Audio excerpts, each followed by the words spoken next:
une de ce journal, promotion du tourisme, la nouvelle direction régionale d'Abidjan Sud lance ses activités. Formation entrepreneuriale, les phases pratiques au cœur des activités des étudiants de l'école 2IAE. Nous parlerons de digitalisation, la plateforme Taseti présentée comme solution de la renaissance africaine.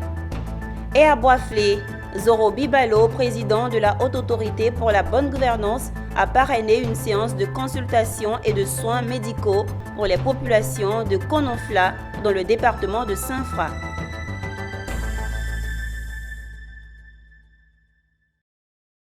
Madame, Monsieur, bienvenue sur Business 4 Africa. Vous suivez le journal. Nous démarrons avec la promotion du tourisme. Le ministère du Tourisme poursuit sa politique de proximité avec les acteurs.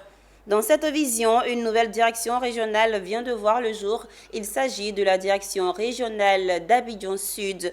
Basée dans les locaux de l'ex-direction régionale du tourisme du district d'Abidjan, située dans la commune de Cocody, la nouvelle direction régionale d'Abidjan Sud permettra de renforcer la promotion du tourisme et d'accroître la collaboration entre les acteurs locaux pour stimuler l'activité touristique. Colina Nourgo et Doumbia Uba. Les acteurs du tourisme et les agents de l'administration publique réunis dans un même lieu. C'est cette vision de proximité du ministre Siandou Fofana qui a abouti ce jeudi 16 mai 2024 à Koumassi au lancement officiel des activités de la nouvelle direction régionale Abidjan Sud. Fruit du réaménagement technique au sein du ministère du Tourisme et des Loisirs, la nouvelle direction régionale Abidjan Sud sera chargée de développer l'activité touristique de concert avec les acteurs dans sa zone de compétence, notamment Benjerville, Cocody, Plateau, Marcory, Koumassi et Trècheville. La direction régionale d'Abidjan Sud est née de la scission de la direction régionale du district d'Abidjan. Anciennement, il y avait une seule direction du district d'Abidjan qui prenait en compte toutes les communes du district et qui s'étendait jusqu'à Songon, Jacquesville, Grand Laou. Et vu que l'étendue est vaste, Monsieur le ministre, dans le cadre du rapprochement des acteurs, a scindé la direction en deux, en faisant une direction régionale Abidjan Nord qui s'occupe de la Gamé à Bobo jusqu'à Jacquesville, Grand Laou, et la direction régionale Abidjan Sud qui prend en compte Benjerville, Cocody, Plateau, Marcory, Koumassi jusqu'à Port-Bouy. Cérémonie de lancement marquée par la signature de partenariat entre la nouvelle direction régionale Abidjan Sud et le magazine Béaba d'Abidjan pour la promotion du tourisme. Des actions qui concourent à faire du tourisme le troisième pôle de développement économique de la Côte d'Ivoire. Je voudrais vous prendre à témoin et dire l'occasion qui nous réunit ici a été de nommer cérémonie de lancement des activités de la direction d'Abidjan Sud. Si j'avais été interrogé, je dirais plutôt cérémonie consacrée à l'invitation des acteurs et des opérateurs du secteur à se familiariser à la direction d'Abidjan Sud et à venir s'inspirer du modèle de réussite de Koumassi à l'effet de voir comment vous allez travailler avec les opérateurs sur la valorisation des baies lagunaires que vous voudrez valoriser. Pour ma part, saisir cette opportunité de lancement de leurs activités pour dire en substance le bonheur que je ressens à comprendre que nos directions régionales se saisissent de notre programme national Sublime Côte d'Ivoire pour implémenter au niveau régional, se rapprochant ainsi de tous les opérateurs au niveau sectoriel. Avoir l'accompagnement de la direction, ça va vraiment aider la jeunesse à aller de l'avant. La nouvelle direction régionale Abidjan Sud est située à Cocody Angré 8e tranche dans les locaux de l'ex-direction régionale du tourisme du district d'Abidjan.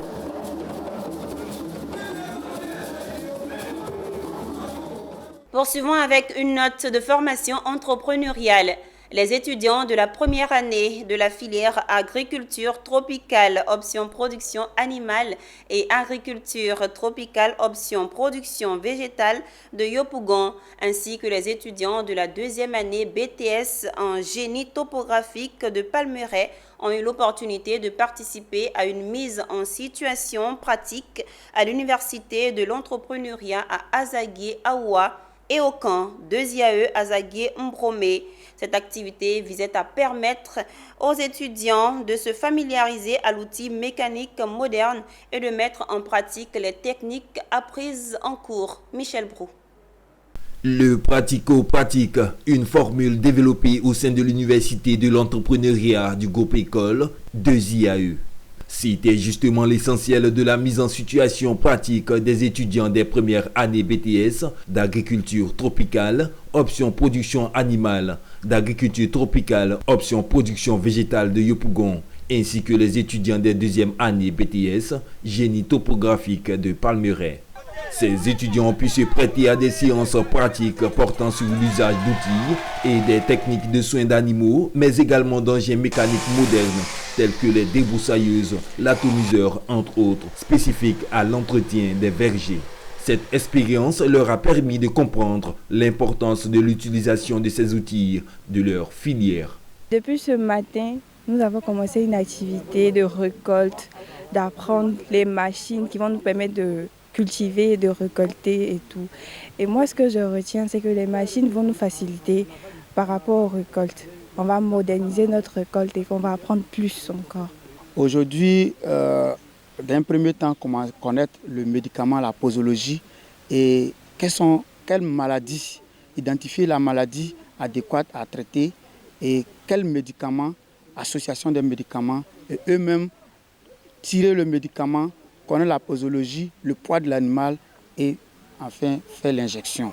Une aventure porteuse d'espoir à laquelle les responsables de l'école et les partenaires se sont prêtés. Nous, groupe école de IAE, notre rôle, c'est de promouvoir la formation agricole. Mais pas une agriculture de cueillette, pas une agriculture de 1960, une agriculture modernisée et mécanisée. D'où ces séances de formation avec notre partenaire SACRIF. Pour nous, aujourd'hui, l'agriculture doit être modernisée. La mécanisation agricole est un véritable enjeu pour la Côte d'Ivoire et pour notre agriculture. Et la vision même de l'agriculteur doit changer. Donc se retrouver avec ces jeunes élèves de l'école d'agriculture, pour nous, était très important pour leur montrer l'importance d'une agriculture mécanisée.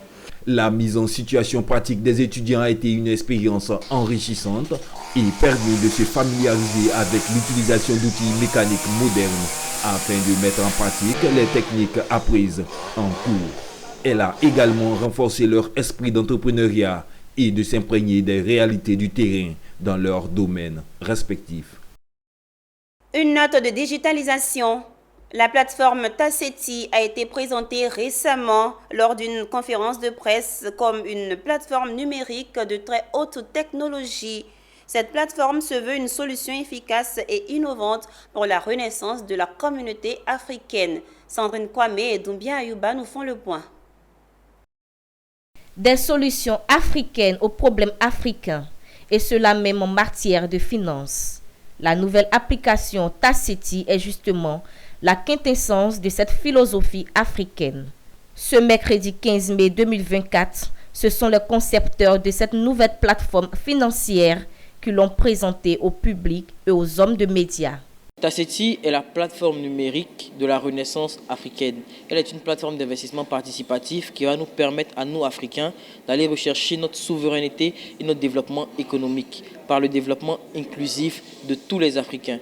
Elle va permettre à chaque Africain, où qu'il soit, de pouvoir saisir directement toutes les opportunités d'investissement qui se présentent en Afrique, afin que nous, Africains, soyons les premiers acteurs de développement en Afrique. En souscrivant à l'impact de cette plateforme, les membres s'engagent à effectuer un apport financier mensuel afin de réaliser les conditions de développement communautaire et l'épanouissement individuel de l'homme noir.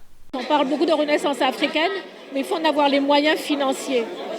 Et Taseti, justement, a été créé pour nous donner les moyens financiers de créer, d'exécuter les projets qui vont aller dans le sens de notre renaissance. Et l'intérêt de TACETI, c'est que c'est une plateforme digitale qui permet de transcender les frontières. TACETI, ou littéralement le combat pour la victoire, est une matrice de l'identité culturelle noire.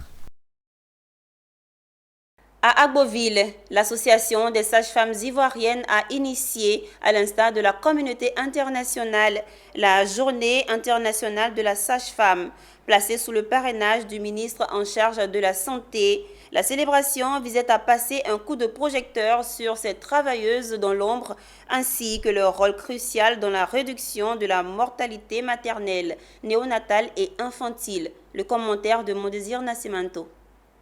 La Côte d'Ivoire, à l'instar des autres pays du monde, a célébré la journée internationale de la sage-femme à Agboville, chef-lieu de région de l'Agnébitiassa, autour du sous-thème « Contribution des sages-femmes pour une meilleure couverture maladie universelle ». La cérémonie a permis d'honorer et valoriser les sages-femmes et maïeuticiens pour leur immense travail dans la réduction de la mortalité maternelle, néonatale et infantile, ainsi que dans la santé sexuelle et reproductive. Pour leur résilience, ce sont les sages-femmes de Gagnoa qui sont célébrées en première ligne. À l'occasion, le ministre de la Santé, de l'Hygiène publique et de la couverture maladie universelle, parrain de l'événement, a engagé ces travailleuses de l'ombre commis à la santé reproductive à un challenge, 0 mortalité maternelle. J'ai profité donc pour passer le message d'engagement parce que la plupart sont engagés, mais il y a quelques comportements déviants qui ternissent l'image de cette belle profession et je les ai appelés donc à l'engagement, à plus d'engagement, à plus donc de responsabilité, à plus de professionnalisme, notamment dans l'accueil et la prise en charge. Vous savez, le gouvernement veut aller très loin. Elle veut prendre en charge complètement les soins de santé de l'ensemble des populations. D'ailleurs, vous voyez, pour l'accessibilité financière, la couverture maladie universelle permet à tout citoyen, quand il est sur le territoire, de se soigner en payant 1 000 francs par mois. Ça fait 12 000 francs dans l'année. Ce n'est même pas ce que chacun peut utiliser pour suivre un téléphone pour passer des messages. La présidente de l'ASFI, entendez, Association des sages-femmes de Côte d'Ivoire, Awa Yao Diallo, a au nom de ses collègues pris un engagement fort pour améliorer la relation entre les sages-femmes et les populations. Chers collègues, à ma qualité de président, je mesure les difficultés auxquelles vous êtes confrontés dans l'exercice de votre profession. Malgré ces difficultés, vous n'avez jamais perdu de vue votre serment d'Hippocrate. Monsieur le ministre, chers invités, nous prenons l'engagement d'établir un véritable partenariat avec la population pour renouer la confiance et de nous impliquer dans les actions du système de santé ivoirien afin d'améliorer les indicateurs du couple mère-enfant dans l'objectif de réduire la mortalité maternelle. Notons que c'est en 1990 au Japon, lors du congrès de la Confédération internationale des sages-femmes, que la journée internationale des sages-femmes a été instituée. Cette journée se célèbre tous les 5 mai de chaque année. Après la France, École polytechnique de Paris et le Canada, l'Université d'Ottawa, c'est la Côte d'Ivoire qui accueille la 3e édition de la compétition, le Challenge des étudiants de l'Alliance U7+, pilotée par l'École polytechnique de Paris, qui met en compétition les étudiants dans un cadre d'interconnexion afin qu'ils apportent leurs solutions innovantes à des problématiques universelles. Cette année, c'est l'Institut national polytechnique Houphouët-Boigny qui occupe la première place, nous disent Charles Kouakou et Pierre Tebeu. Pour relever les défis mondiaux les plus urgents, les présidents d'universités ont mis en place une alliance internationale dénommée l'Alliance U7+, pour participer au dialogue des pays du G7. À cet effet, une compétition a été initiée entre les universités afin qu'elles apportent leur expertise avec des solutions innovantes à des problématiques universelles. Pour cette année, c'est l'Institut national polytechnique Houphouët-Boigny INPHB qui a abrité du mercredi 15 au vendredi 17 mai 2024 à Yamoussoukro cette compétition dénommée le Challenge U7+, qui a vu la participation de cette université en provenance de 6 pays. Notre institut a eu l'honneur de participer à la 2e édition qui a eu lieu au Canada, où nous sommes arrivés 3e, avec un projet innovant qui portait sur la mobilité, la gestion donc des gaz de pots d'échappement qu'on transformait en un produit utile pour les industries, notamment pharmaceutiques et cosmétiques. Alors, vu le succès, je veux dire donc que nous avons eu au cours de cet événement, le directeur général a souhaité que pour cette 3e édition, nous puissions la ramener pour la première fois en Afrique et de plus est donc à Yamoussoukro à l'INPHB. Le thème retenu cette année pour ce rassemblement est l'éducation inclusive pour un monde plus inclusif et l'intelligence artificielle centrée sur l'humain. Accueillir donc ces différentes universités pendant 3 jours ici à l'INP sur une compétition autour du thème de l'éducation inclusive, de l'intelligence artificielle, qui sont des problématiques propres à l'Afrique également, au monde, mais surtout à l'Afrique, que ce soit l'intelligence artificielle, que ce soit l'éducation inclusive. Cette thématique-là, présentée ici en Côte d'Ivoire, c'est le lieu justement de proposer des solutions innovantes qui pourront justement être développées sur notre continent, dans notre pays et aussi à travers le monde. Après la présentation des différents projets liés au thème choisi, c'est l'équipe de l'INPHB qui a proposé le meilleur projet. Nous sommes très émus. C'est vraiment des sentiments de joie, puisque c'est un grand défi qu'on devrait vraiment relever. Alors le projet est intitulé All Smart et c'est un projet qui développe une approche d'ingénierie pédagogique pour pouvoir intégrer les enfants qui présentent des retards dans l'apprentissage afin de les aider à donner le meilleur d'eux-mêmes pour pouvoir se surpasser et aider le monde à pouvoir bénéficier de leur génie créateur. Ainsi, après la victoire de l'équipe nationale de Côte d'Ivoire à la dernière CAN, voici la plus prestigieuse université de Côte d'Ivoire qui vient d'honorer les Ivoiriens.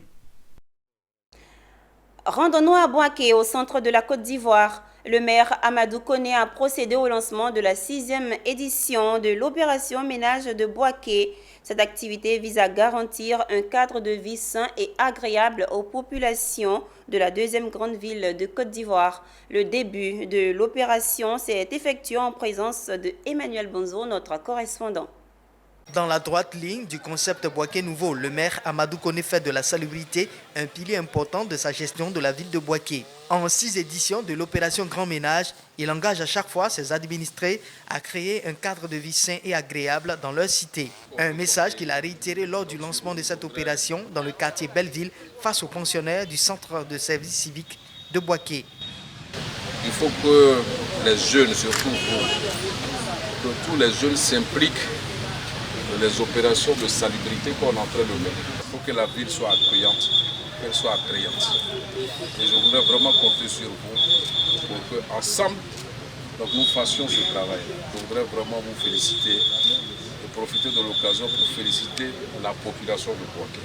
Il y a des efforts qui sont faits et je voudrais vraiment compter sur vous pour sensibiliser sur nos parents. Qu'on soit en bonne santé, donc il faut que ce soit propre. Pour qu'il y ait des investisseurs, il faut que la ville soit attrayante. Pour qu'il y ait des investisseurs, il faut que nous-mêmes on ait le bon comportement. Pour mener à bien cette opération, le maire engage toutes les forces vives de sa commune. Il est soutenu à cet effet par des artistes de renom comme Kadim, fils de Boaké, demandant aussi aux populations de s'approprier cette initiative d'Amadou Koné. Personne ne peut faire de meilleurs projets pour nous que nous-mêmes. Boaké, c'est notre ville. Si on veut qu'elle soit belle, chacun de nous doit faire sa part du sacrifice. Cette volonté du ministre-maire est donc d'améliorer la qualité de vie de ses habitants en rendant la ville de Boaké propre et attractive pour les investisseurs. Une séance de consultation et de soins médicaux gratuits pour les populations de Kononfla dans le département de Saint-Fra a été organisée récemment par la mutuelle de développement de Kononfla en vue de faire connaître l'état de santé de la population à travers plusieurs examens. Cette journée était placée sous le patronage du président de la Haute Autorité pour la bonne gouvernance, Zoro Bibalo, par ailleurs président du conseil régional de la Maraoué. On en sait davantage dans ce reportage signé Pierre Tebeu. Organisée par la mutuelle de développement de Kononfla, cette initiative est soutenue et appuyée par la polyclinique du Croissant Rouge d'Iran en partenariat avec la Croix-Rouge. Cette journée consistait à la consultation et de soins médicaux gratuits pour les populations. Depuis avant-hier, la dame sous-préfet nous informait il y aurait un groupe de santé ici à Konofla. C'est pourquoi je me suis dépêché pour venir voir ce qui ne va pas dans mon corps. Nous sommes très heureux de développer nos activités, nos services. Cadre de nos activités, nous sommes heureux de nous rendre au village Konofla, département Sanfra, pendant 2 jours pour les consultations gratuites au service de la population. Une action encouragée et saluée par les cadres de cette localité. Le président de la Haute Autorité pour la bonne gouvernance, président du conseil régional de la Maraoué, Epiphane Zoro Bibalo, parrain de cet événement caritatif, a prodigué des conseils. Nous saluons l'initiative. Il s'agit de santé et vous savez que la santé est une priorité publique. Et nous saluons l'initiative du Croissant Rouge iranien en collaboration avec la Croix-Rouge de Côte d'Ivoire, initiative visant à donner des soins médicaux gratuits à nos populations au niveau de Konofla.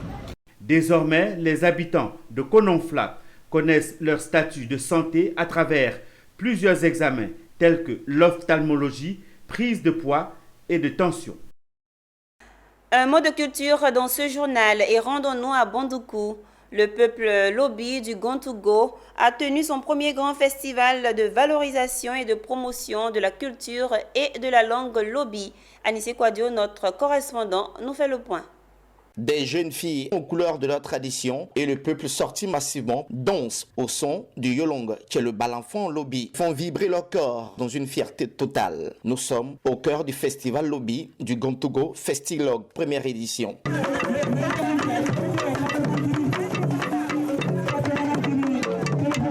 Le festival pour une histoire, pour une identité, pour une revalorisation de notre culture. La culture Lobi bien entendu. Et donc en initiant un tel fête, il y a un de tels de savoir que nous apprenons et nous réapprenons certaines choses qui tendent à disparaître. Pour l'occasion, le bourg, l'une des danses de réjouissance très prisée par le peuple Lobi, est sorti pour la circonstance à la demande de la chefferie pour promouvoir l'unité avec les autres communautés.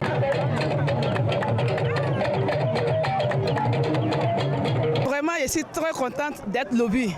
Et je suis fière quand on danse dans le Lobi, quand on casse la poitrine de la manière qu'on danse. Vraiment, je suis fière de danser dans le Lobi. La manière de danser me plaît. Vraiment, je suis fière d'être Lobi. Le festival Lobi du Gontougo Festilog se veut se creuser de sensibilisation pour la jeunesse à retourner aux sources en parlant leur langue maternelle. Car aujourd'hui, la modernisation et bien d'autres cultures occidentales font que les jeunes filles et jeunes garçons Lobi sont dépaysés. Je suis fière d'être Lobi.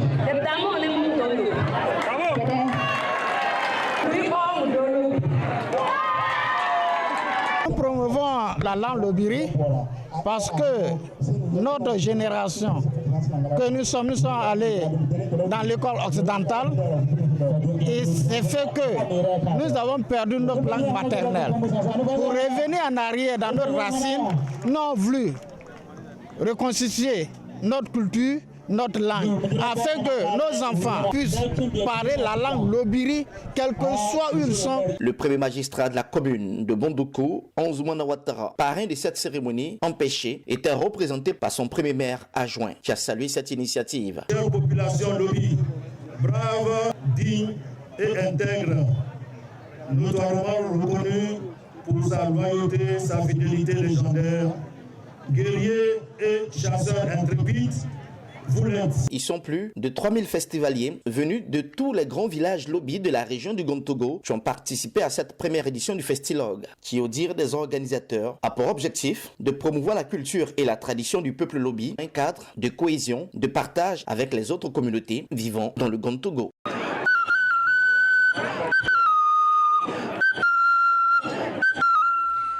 En image, la première mine de lithium du Mali est prévue entrer en production en août 2024. Elle devrait rapporter plus de 100 milliards de francs CFA, soit 165,75 millions de dollars à l'État par an, selon le gouvernement qui a dévoilé les contours financiers de l'accord. C'est la fin de cette édition préparée par l'ensemble de la rédaction. Merci de l'avoir suivi.